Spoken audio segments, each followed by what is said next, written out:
नमस्कार दोस्तों, फाइनली क्या एयरटेल के लिए सबसे डरने वाला टाइम आ चुका है। स्पेशली बात करी जाए तो 5G अनलिमिटेड डेटा जो एयरटेल क्लेम करता है कि 239 या इससे ऊपर का आप रिचार्ज करवाते हैं तो आपको अनलिमिटेड डेटा मिलेगा।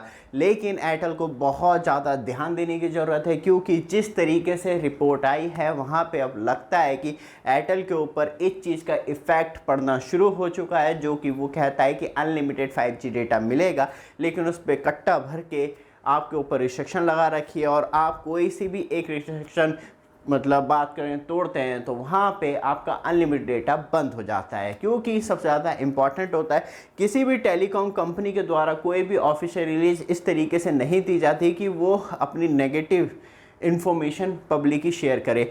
तब हम बात करते हैं कि किसी भी टेलीकॉम कंपनी में किसी की भी मतलब प्रमोशन नहीं कर रहा, लेकिन यहाँ पे आपको ये ज़रूर मालूम चलता है कि कौन सी टेलीकॉम कंपनी इंडिया में किस तरीके से वर्क कर रही है, क्या उसे नुकसान हो रहा है, किस तरीके का बेनिफिट हो रहा है और क्या मेन मुद्दे।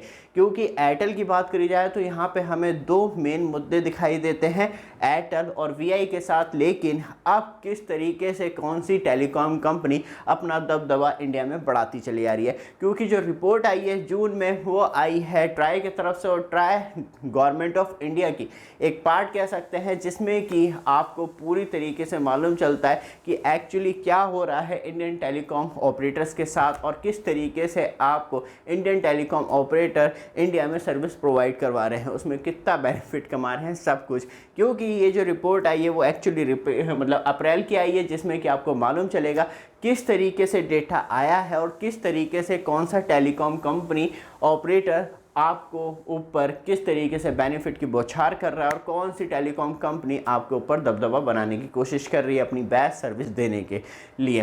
क्योंकि यहाँ पे बात करी जाए तो जियो का दबदबा ज़्यादा दिखाई देता है, क्योंकि जियो कंटिन्यू बीट करता चला जा रहा है। पहले तो सिर्फ वीआई को ही कर रहे थे एयरटेल और जियो, अब जियो ने जो मेनली बीट किया है वो एयरटेल को और वीआई को किया है, जहाँ पे एक अच्छा मार्केट शेयर कैप्चर करने की कोशिश की है। क्योंकि यहाँ पे सबसे ज़्यादा इंपॉर्टेंट होते हैं एक्टिव सब्सक्राइबर, जो आप चला रहे हैं और आप मूव कर जाएं तो किसी भी टेलीकॉम ऑपरेटर के लिए वो खतरनाक चीज़ होती है। तो यहाँ पे बात करी जाए तो 3.06 मिलियन मतलब 30 लाख कस्टमर जो एक्टिव कस्टमर थे वीआई के और बात करी जाए तो एयरटेल के, वो मूव ऑन हो गए हैं। और सबसे ज़्यादा जो बेनिफिट हुआ है वो 30,60,000 एक्टिव कस्टमर्स का वो जियो को बेनिफिट मिला है। और बात करी जाए तो एयरटेल और वीआई का जो लॉस है वो कंटिन्यू एक्टिव सब्सक्राइबर में कंटिन्यू बढ़ता चला जा रहा है, जिसमें कि बात करी जाए तो 20,90,000 एक्टिव सब्सक्राइबर मूव ऑन हो गए हैं, मेनली कह सकते हैं कि जियो में। और वीआई के जो एक्टिव सब्सक्राइबर थे अराउंड 6,30,000 वो भी मूव करके चले गए हैं अब जियो के अंदर। क्योंकि यहाँ पे जिस तरीके से एक्टिव सब्सक्राइबर मूव ऑन हो रहे हैं तो वो एक मेन रीज़न दिखाई देता है दो टेलीकॉम कंपनियों के बीच में, एयरटेल और वीआई के बीच में। बट आप हमारे चैनल पे फर्स्ट टाइम आए, चैनल को सब्सक्राइब, वीडियो को लाइक जरूर कीजिएगा रेगुलर अपडेट के लिए। इसी वीडियो डिस्क्रिप्शन में आपको हमारा व्हाट्सएप चैनल मिल जाएगा, जैसे कि आप रेगुलर अपडेट के लिए ज्वाइन कर सकते हैं। यहाँ पे सबसे ज़्यादा इंपॉर्टेंट है वो कौन से मेन रीज़न है। एयरटेल का मेन रीज़न हमें दिखाई देता है कि एयरटेल क्लेम तो करता है लेकिन कस्टमर्स को धोखा दे देता है, खाई पे खड़ा करता है फिर पीछे धक्का देता है कि अब खुद देखो। और यहाँ पे एयरटेल सबसे बड़ी गलती ये कर रहा है कि अपना एवरेज रेवेन्यू पर यूज़र बढ़ाने के चक्कर में वहाँ पे कस्टमर की कंप्लेंट का बिल्कुल भी ध्यान नहीं दिया जा रहा है। और आप एक बार सस्पेंड हो जाते हैं तो आपका पूरा मंथ जो है वो ऐसे ही कटता है कि 4G रिचार्ज करवाने के बाद आपका जो 4G डेटा होता है वो 5G नेटवर्क पे फटाफट कटता हुआ चला जाता है। लेकिन वीआई के साथ थोड़ी सी और बड़ी मुसीबत दिखाई देती है, क्योंकि वीआई सिर्फ हम ये नहीं कह सकते कि 5G के चक्कर में लॉस में आ रहा है। यहाँ पे वीआई की जो नेटवर्क स्ट्रेंथ है वो इतनी अच्छी नहीं है जिस तरीके से होनी चाहिए लोगों के लिए।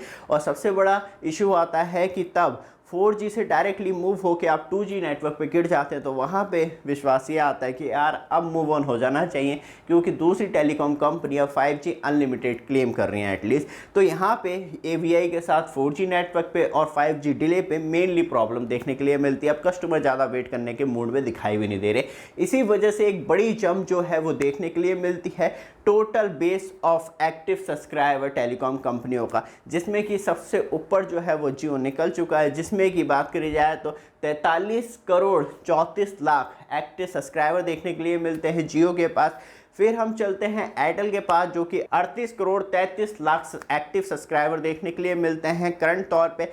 और बात करी जाए तो वीआई की, तो 19 करोड़ 20 लाख एक्टिव सब्सक्राइबर देखने के लिए मिलते हैं। क्योंकि यहाँ पे एक चीज़ और डिटेल में बताई गई है एयर फाइबर डिटेल के बारे में, जिसमें कि हम कहते रहते हैं कि जो पहले क्रेज़ था, जिस तरीके से टेलीकॉम कंपनियां लेके आई थी, तो कस्टमर्स की डिमांड भी ज़्यादा थी कि हाँ, कोई ऐसा ब्रॉडबैंड कनेक्टिविटी होना चाहिए जो विदाउट फाइबर वर्क करे और उसमें अनलिमिटेड मज़े लेके आओ कर पाऊँ। लेकिन यहाँ पे सबसे बड़ी प्रॉब्लम क्या हुई, तब जिस तरीके से ऑफ़र दिए जा रहे हैं, जिस तरीके से सर्विस दी जा रही है और जिस तरीके से सर्विस डंप हो रही है, वो कहीं ना कहीं एक बिग इशू बनता चला जा रहा है कि आपका मोबाइल टावर शटडाउन होता है, डायरेक्टली एयर फाइबर कनेक्टिविटी पे इशू पड़ता है।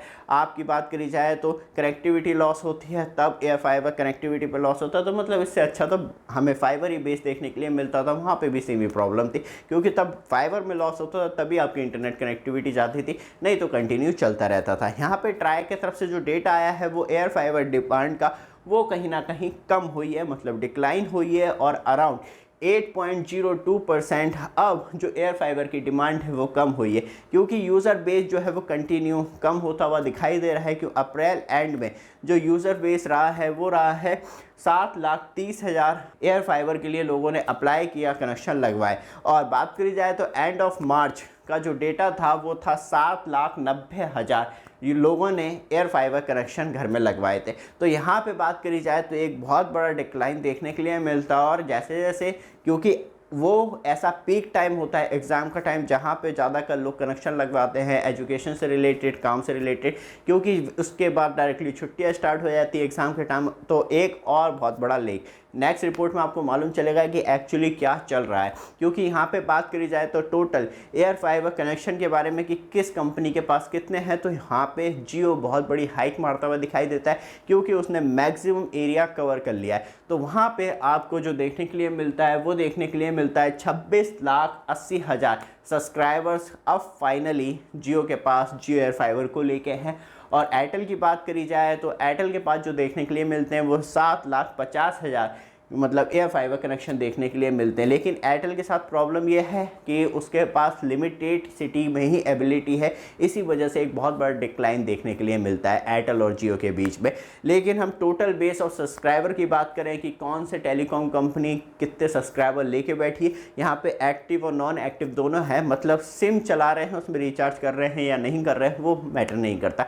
क्योंकि जियो की बात करें तो 47 करोड़ और 24 लाख सब्सक्राइबर जियो के पास देखने के लिए मिलते हैं, जहां अब कहीं ना कहीं जियो 50% के तरफ बढ़ता चला जा रहा है मार्केट शेयर को लेके। एयरटेल की बात करें तो 38 करोड़ 65 लाख देखने के लिए मिलते हैं, ये सेकंड नंबर पे। और वीआई की बात करें तो 21 करोड़ 90 लाख सब्सक्राइबर देखने के लिए मिलते हैं एक्टिव और नॉन एक्टिव, जिसमें की बात करी जाए तो अब एक जो मार्केट शेयर है वो इन 3 टेलीकॉम कंपनियों का दिखाई देता है। बीएसएनएल की गंगा बह चुकी है, अब देखते हैं कि वो कैसे वापस लेके आता है। लेकिन यहाँ पे बात करी जाए तो बहुत इंटरेस्टेड डेटा है जो कि कहीं ना कहीं बहुत ज़्यादा यूज़फुल है आपके लिए।